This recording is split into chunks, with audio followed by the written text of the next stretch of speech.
Assalamualaikum warahmatullahi wabarakatuh. Bismillah, alhamdulillah, rabbil alamin, wa bihi nasta'in wa ala kulli syai'in Sayyidina wa maulana Muhammad bin wa ala ashabi ajma'in. Rabbi shrah li sadri wa yassir li amri wa hlul lisani yafqahu qawli. Yang saya hormati teman-teman semua, sama guru. Sini izinkan saya untuk diseminasi pemahaman modul 1.4 tentang budaya positif di lingkungan sekolah kita. Perkenalkan, nama saya Ali Husni, SPDI GR, DGP Angkatan 10 Kabupaten Tuban.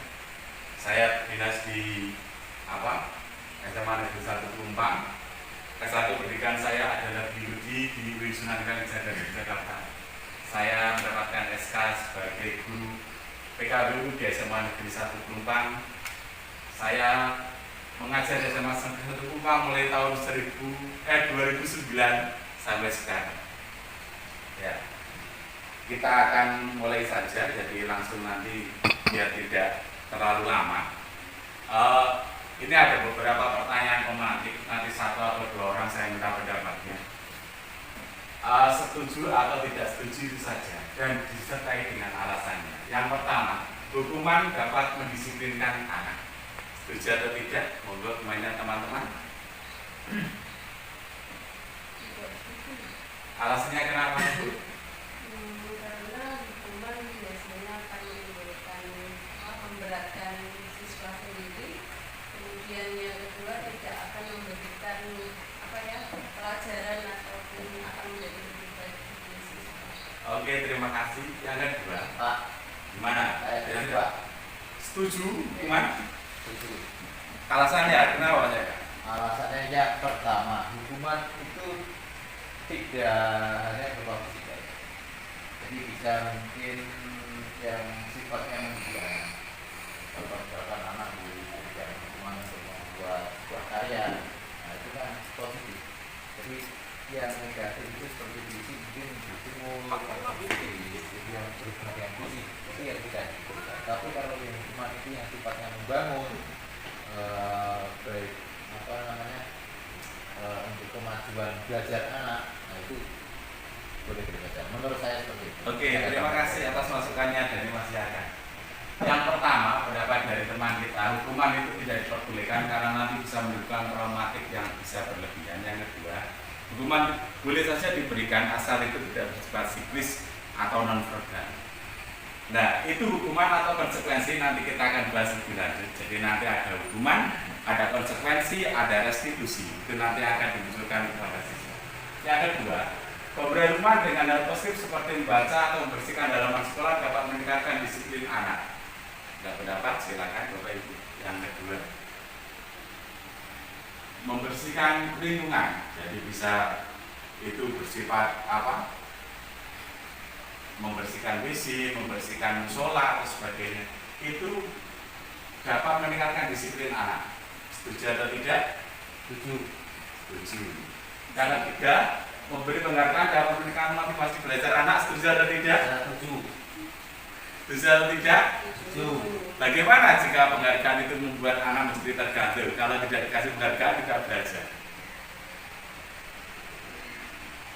Kita lihat dulu Pak, penghargaannya dalam bentuk apa? Oh gitu. Kalau dalam hal ujian? Dalam ujian mungkin bisa, tapi untuk yang lain, ya bergantung dari anaknya juga ya Pak. Oke. Terima kasih, tepuk tangan untuk kita semua. Oke, dan kita lanjutkan tentang pembahasan kita topik dalam eksplorasi konsep atau diseminasi webinar kecil ini. Yang pertama adalah kita akan membahas tentang disiplin positif dan nilai kebajikan universal. Yang kedua adalah teori motivasi, hukuman, penghargaan, dan restitusi. Yang ketiga adalah keyakinan kelas. Yang keempat adalah kebutuhan dasar manusia dan dunia berkualitas. Yang keempat adalah yang restitusi, posisi kontrol. Yang selanjutnya adalah segitiga restitusi. Sebenarnya dalam pembelajaran diseminasi ini kalau semua kita mempraktekkan lebih langsung itu lebih enak, tetapi nggak apa-apa. Kita langsung aja kepada teori, dan nanti apabila kurang paham bisa ditanyakan. Ini disiplin positif dan nilai kebajikan universal. Disiplin positif itu merupakan berasal dari kata disiplin dan positif. Kalau kita membicarakan tentang disiplin itu berkaitan dengan apa Pak? Dengan karakter, dengan karakter siswa. Kalau positif itu sesuatu yang baik atau yang jelek? Baik. Nah, pemahaman selama ini yang agak kurang tepat itu adalah disiplin itu sekarang dikaitkan dengan ketertiban dan kebaikan. Padahal disiplin itu sebenarnya adalah hal yang berbeda antara ketepatan waktu dengan disiplin. Disiplin menurut Socrates dan Plato itu sebenarnya adalah ini sudah apa? Disiplin positif. Kalau ini tadi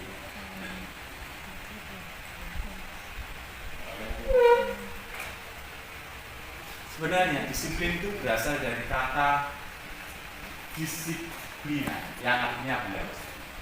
Jadi makna dari kata disiplin itu adalah berkolaborasi dengan disiplin dari dalam diri murid menurut Socrates yang Plato. Namun di dalam budaya kita itu adalah sesuatu yang merupakan kepatuhan atau kecenderungan umum dan menghubungkan kata disiplin dengan ketidaknyamanan, bukan apa yang kita hargai atau perlakuan tujuan yang mulia. Jadi pemahaman kita mungkin budaya kita disiplin itu memang agak berbeda.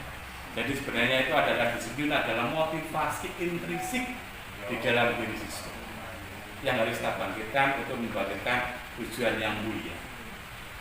Ada lain? Nah, ini adalah teori disiplin positif. Nah, disiplin positif itu adalah sebuah pendekatan untuk membiasakan penyelesaian masalah menggunakan pendekatan implisit atau dalam diri siswa. Ini adalah disiplin positif menurut teori pilihan Dr. Windel. Yang pertama adalah teori kontrol dan stimulus respon. Yang pertama, Anda tidak bisa mengontrol orang lain, hanya Anda, dan yang bisa mengontrol adalah diri Anda. Sebenarnya kita memegang suatu benda seperti dua benda ini, apabila kita suruh melepaskan, maka yang bisa melepaskan atau membuka tangan kita adalah diri kita sendiri. Orang lain mau menghardik, mau mengancam, kalau kita tidak membuka, tidak membuka. Nah ini. Kemudian yang kedua tentang teori kontrol dan teori pilihan. Yang kedua, semua perilaku memiliki tujuan. Apakah itu mendapatkan penghargaan ataukah itu untuk menimbulkan nilai-nilai dalam dirimu.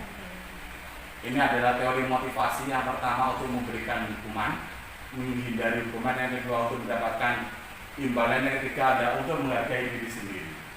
Nilai kebajikan individual adalah keyakinan kelas. Jadi sebenarnya keyakinan kelas itu nanti kemarin saya sudah dengan teman-teman atau dengan adik-adik kelas itu membuat keyakinan kelas, praktek membuat keyakinan kelas. Keyakinan kelas berbeda dengan aturan kelas. Kalau keyakinan kelas itu yang membuat adalah siswa, yang mematuhi siswa, yang menjalankan siswa. Dan itu tidak boleh menggunakan kata-kata negatif, harus menggunakan kata-kata positif.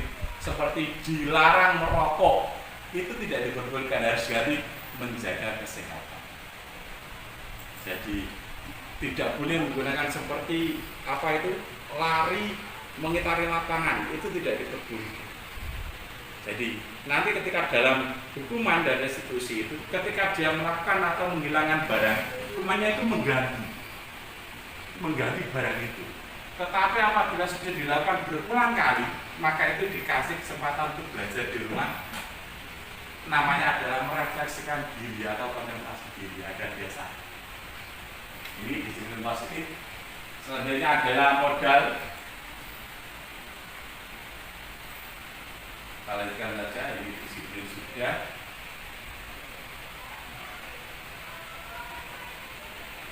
Motivasi hukuman, penghargaan dan restitusi. Sekarang coba ini. Ini tindakan dulu, ini termasuk hukuman atau konsekuensi. Yang pertama, mencatat 100 kali dalam buku kalimat saya tidak akan terlambat lagi. Karena terlambat sekolah itu termasuk hukuman atau konsekuensi? Hukuman atau konsekuensi? Hukuman. Oke. Lari mengelilingi lapangan basket 2 kali karena terlambat hadir di sekolah. Hukuman atau konsekuensi? Hukuman. Murid diminta untuk push up 15 kali karena tidak menggunakan masker ke sekolah. Hukuman atau konsekuensi? Hukuman. Menggantikan kertas tugas teman yang telah dicoret-coret. Konsekuensi. Membersihkan tumpahan air di meja tulis karena tersinggung pada saat belajar. Konsekuensi. Murid disuruh untuk tidak mengenakan sepatu seharian sekolah karena tidak menggunakan sepatu hitam. Hukuman atau konsekuensi? Murid disuruh tidak menggunakan sepatu karena sepatunya salah. Karena sedang konsekuensi atau hukuman? Hukuman. Lari mengelilingi lapangan basket 2 kali karena terlambat 10 menit untuk pelajaran PJOK. Konsekuensi. Nah, satu hal yang harus kita pelajari di sini itu adalah kalau hukuman itu bersifat 1A, tetapi kalau konsekuensi sudah terlebih dahulu ada sosialisasi. Jadi ada pembahasan, ada konsekuensi apabila kalian terlambat mengikuti pelajaran PJOK, maka kalian akan lari 2 kali. Itu konsekuensi. Jadi siswa sudah tahu dan itu secara otomatis akan melakukan. Tetapi kalau hukuman itu rata-rata hanya bersifat 1A. Itu yang harus saya katakan. Nah, hukuman maupun konsekuensi itu menimbulkan dampak yang kurang baik. Kalau hukuman itu rata-rata dampaknya negatif. Kalau konsekuensi itu tidak ada dampak, tapi ada denda. Nah, hal yang tidak bisa menimbulkan dampak kurang baik itu adalah yang namanya restitusi. Itu adalah sesuatu yang timbul dari dalam diri mereka sendiri. Pak, tanya. Ya, silakan. Untuk tindakan dulu tadi kan Pak Lutfi menjelaskan kalau sudah ada kesepakatan itu masuk dalam konsekuensi.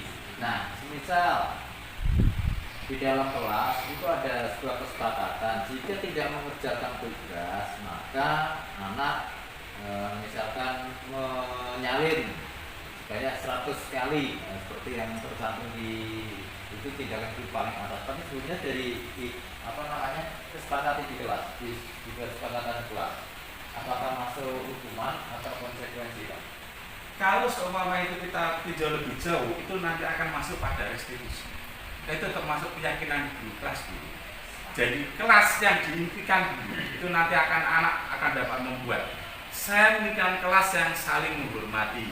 Saya menginginkan kelas yang bekerja. Kerja apa? Mengumpulkan tugas tepat waktu, hadir tepat waktu, itu termasuk kategori bekerja. Oke, ya. Nah, jadi kalau seumpama itu sudah ada keyakinan kelas, maka guru tinggal menaikkan nanti itu dalam segitiga restitusi. Keyakinan apa yang telah Anda lakukan? Oke, ada pertanyaan lain? Cukup, lanjut. Ada konsekuensi. Sementara lari itu adalah sebuah konsekuensi, sesuatu yang harus dilakukan. Oke, bisa kita lanjutkan? Tepuk tangan untuk kita semua. Beberapa hal yang harus kita pahami bersama. Perbedaan antara hukuman dengan konsekuensi. Yang pertama, sesuatu yang menyakitkan yang harus terjadi. Yang kedua, sesuatu harus terjadi. Membuat anak sakit fisik maupun hati untuk jangka waktu lama. Yang ketiga, anak membenci kedisiplinan. Yang keempat, ada sedikit paksaan. Yang kelima, mendorong anak menyakiti diri sendiri. Yang selanjutnya, konsep diri yang buruk, anak belajar untuk menyembunyikan kesalahan. Yang kedua, marah, rasa bersalah dan penolakan merasa tidak dihargai. Jadi hukuman itu sedini mungkin karena kita sudah mengumpulkan sekolah ramah anak. Baik hukuman kekerasan verbal maupun non verbal itu sangat dilarang di dalam lingkungan pendidikan. Konsekuensi yang pertama, sesuatu yang harus terjadi membuat anak merasa tidak nyaman dalam jangka waktu pendek. Konsekuensi seumpama dia disuruh mengganti mengelap air yang sudah ditumpahkan itu kan ya sebenarnya karena menumpahkan. Apalagi kalau membelikan itu malah lebih baik lagi. Anak menghargai disiplin, ada stimulus dan tanggapan, mendorong anak agar mudah menyesuaikan diri. Konsep diri anak baik dan belajar untuk mematuhi peraturan. Kehilangan hak dibuat tidak nyaman, diasingkan untuk sementara atau take-out. Nah ini apabila dilakukan berulang kali maka itu bisa diasingkan atau take-out. Atau kalau seumpama kita dapat skors ya, 1 hari atau 2 hari, biasanya itu kalau kita biasanya 3 hari. Kita tidak boleh melakukan suatu hukuman maupun konsekuensi itu sendiri mungkin kita hindari. Kita harus melangkah yang namanya restitusi. Restitusi adalah sebuah penciptaan kondisi bagi murid untuk memperbaiki kesalahan mereka sehingga mereka kembali kepada kelompok mereka dengan karakter yang lebih baik. Restitusi juga merupakan proses kolaboratif yang mengajarkan murid untuk mencari solusi untuk masalah mereka dan membantu murid berpikir tentang orang seperti apa yang mereka ingin menjadi seperti apa dan bagaimana mereka harus memperlakukan orang lain. Ini adalah restitusi. Motivasi intrinsik yang harus disadarkan tentang nilai-nilai kemuliaan. Saya ini ingin seperti apa, tujuan saya sekolah apa, kemudian jika saya lakukan pada seorang itu apakah saya mau diperlakukan yang sama. Memanusiakan manusia, itu adalah tujuan dari restitusi. Nah, ini ada beberapa tabel tentang restitusi, merupakan pilihan memuatkan untuk murid dalam jangka waktu panjang. Korban mendapatkan ganti, kalau dia melakukan ya harus mengganti, mendapatkan penguatan karena ditanya itu validasi atau penguatan itu terlebih dahulu. Jadi yang pertama itu ada yang namanya penguatan integritas, kemudian nanti akan ditanya kenapa Anda melakukan itu. Semua orang pernah melakukan hal yang salah, ini cukup menjadi pembelajaran kamu. Nah, itu penguatan mental. Kemudian masalah terpecahkan, murid bertanggung jawab terhadap perilakunya, fokus pada pemecahan masalah dalam jangka waktu panjang. Kemudian apa yang kami yakini, ini adalah nanti kemudian berkaitan dengan keyakinan kelas. Apa yang bisa kamu lakukan untuk memperbaiki masalah ini? Murid anak menghormati dirinya dan orang. Nah, ini hukuman itu bersifat negatif, konsekuensi bersifat netral, sementara restitusi bersifat positif. Tepuk tangan untuk kelas. Teman-teman, kita lanjutkan tentang sekolah yang pertama adalah keyakinan kelas. Keyakinan kelas itu berbeda dengan aturan kelas. Kalau aturan itu bersifat satu arah, sementara keyakinan itu bersifat universal atau bisa bersifat bersama. Nah, sebenarnya langkah untuk membuat keyakinan kelas yang pertama itu kita mereview peraturan-peraturan kelas yang sudah ada. Jadi pendapat mereka bagaimana tentang peraturan di sekolah maupun peraturan di kelas. Yang kedua, itu kita menanyakan tentang impian kelas mereka. Kemudian yang ketiga, kita mengumpulkan, mengelompokkan itu menjadi nilai-nilai universal.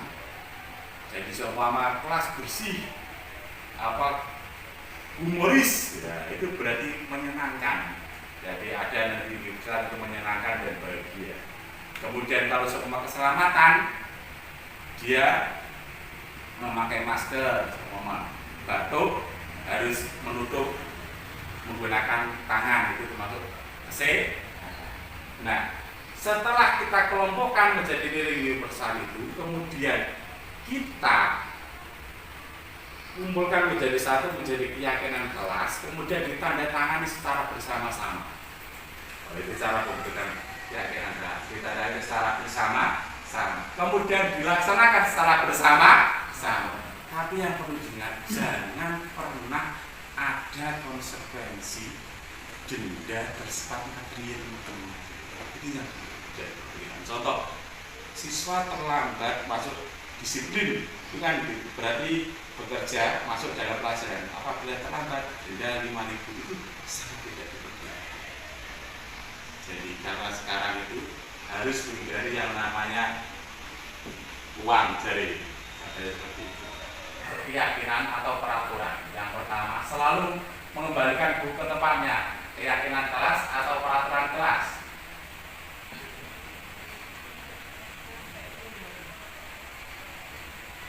Keyakinan kelas atau peraturan kelas. Yang kedua, sebenarnya dilarang mengganggu orang lain. Peraturan atau keyakinan? Peraturan. Hadir di sekolah 15 menit sebelum pembelajaran dimulai. Dilarang melakukan kekerasan. Peraturan. dilarang menggunakan narkoba, peraturan. Bergantian atau menunggu giliran, keyakinan. Gunakan masker, keyakinan. Jangan berlari di atas koridor, peraturan. Jadi salah satu ciri yang membedakan antara peraturan dan keyakinan itu adalah positif dan negatif. Selalu kembalikan buku ke tempatnya. Itu berarti kalau keyakinan kelas nilai universal yang namanya tanggung jawab. Nah, itu dilarang membantu orang lain. Itu kita bisa menjadi keyakinan kelas menghormati orang lain. Tapi di sekolah 15 menit itu kalau semua kita rubah menjadi keyakinan kelas menghormati orang lain atau berkomitmen. Dilarang melakukan kekerasan kalau semua kita rubah menjadi keyakinan kelas itu keselamatan atau menghormati orang lain. Dilarang menggunakan narkoba kalau kita rubah menjadi keyakinan kelas itu berupa kesehatan. Bergantian atau mengganggu orang lain itu adalah menghormati orang lain atau persatuan dasar manusia dan dunia berkualitas. Ini adalah beberapa hal yang mendasari seorang untuk melakukan suatu tindakan. Yang pertama adalah kebutuhan untuk bertahan hidup. Seperti makanan, pakaian, tempat tinggal itu adalah berupa hal yang mendasari kita melakukan suatu tindakan. Yang kedua adalah rasa kasih sayang dan rasa diterima, love and belonging. Rasa diterima bekerjasama dengan bagian itu adalah penguasaan atau harga diri, keinginan untuk dianggap memimpin atau berprestasi. Ini adalah bagaimanapun juga siswa itu menginginkan yang namanya 5 kebutuhan ini. Selanjutnya adalah kebebasan. Itu adalah berarti mandiri, memiliki pilihan mencoba hal yang baru dan mampu mengendalikan keinginan. Yang selanjutnya adalah kesenangan. Ini adalah bermain, humor, antusiasme, tertawa atau game. Ini adalah hal-hal yang merupakan kebutuhan dasar dari siswa dan bagaimana kita melakukan sebuah kontrol terhadap kebutuhan ini pada siswa. Karena apa? Kalau ini dibiarkan dan tidak ada kontrol, maka ini berakibat fatal pada siswa. Akibatnya apa? Dia hanya bermain-main dalam keseharian. 5 posisi kontrol ini, kita masukkan materinya. Ini adalah hal kita sebagai seorang guru. Yang pertama, kita bisa sebagai seorang penghukum. Yang sangat kita anjurkan dalam posisi kita sebagai seorang guru, paling tidak kita harus menjadi seorang teman, pemantau, dan manajer. Jangan sampai kita membuat diri sebagai penghukum atau membuat orang lain merasa bersalah. Nah, karena apa? Ketika kita menganggap murid kita adalah sebagai seorang teman, maka akan kita dianggap sebagai seorang teman. Itu pendekatannya lebih baik. Pemantau itu ada, kita meyakinkan tentang peraturan-peraturan saja. Sementara kalau semua manajer itu mengembalikan nilai-nilai intrinsik ke dalam dirinya. Dari keyakinannya apa, dia tujuannya apa, sekolah ini bagaimana, itu adalah sebagai seorang manajer.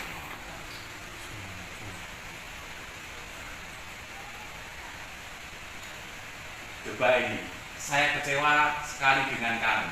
Ini sebagai teman, penghukum, sebagai manajer atau sebagai pemantau. Rasa bersalah ini sebagai yang pertama sebagai penghukum. Saya kecewa sekali dengan kamu sebagai penghukum. Kamu tidak pernah benar melakukan ini. Penghukum. Ayolah lakukan demi Bapak Ibu. Demi Bapak Ibu. Teman. Sebagai teman. Apakah kamu mau mendapatkan stiker bintang hari ini? Manajer. Bintang itu berupa penghargaan. Bagaimana kamu bisa menyelesaikan masalah ini? Memantau. Gimana seorang tidak bersalah? Ketika anak itu bersalah, kita tidak menjustis langsung menyalahkan anak itu, tetapi kita menggunakan pendekatan persuasi. Kita bisa menanyakan berapa kali Anda melakukan ini, alasannya apa, kemudian solusinya yang Anda tawarkan bagaimana. Jadi solusi itu berasal dari siswa. Nah, segitiga restitusi.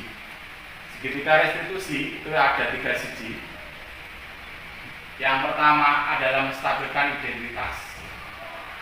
Jadi ketika anak melakukan sebuah kesalahan, kita jangan menjudge dulu, dasar kamu anak bisa.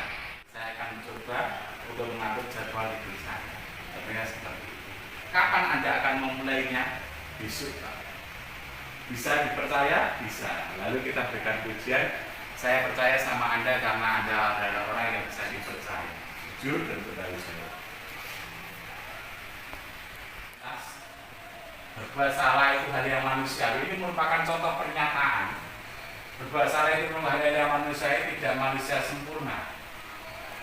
Kemudian kalau kamu menyalahkan dirimu sendiri terus menerus, apa gunanya? Apakah kamu tidak baik pada dirimu sendiri? Ini adalah menstabilkan identitas, validasi kebutuhan.